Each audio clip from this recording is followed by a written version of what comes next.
السلام عليكم ورحمة الله وبركاته. waxaan rabaa inaan sameeyo cabitaan u fiican caafimaadka qofkii raba inuu caatoobo, qofkii raba inuu caloosha iska yareeyo ayaan rabaa inaan sameeyo.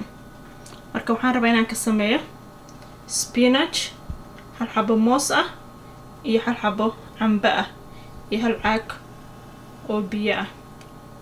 marka waan isku dardarsanaya insha Allah. wixii dhan waan isku wada dardaray, cambihii, mooskii, spinachkii iyo biyihii iyo mooskii, balse sokor kuma daraayo waayo sokorta ma fiicno. marka hadda waan shiidaya insha Allah.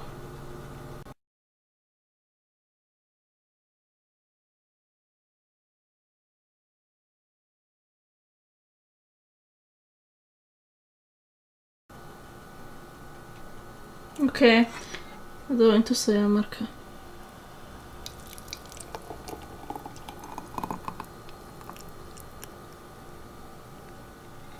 وجودان سيدا وكسو بحي.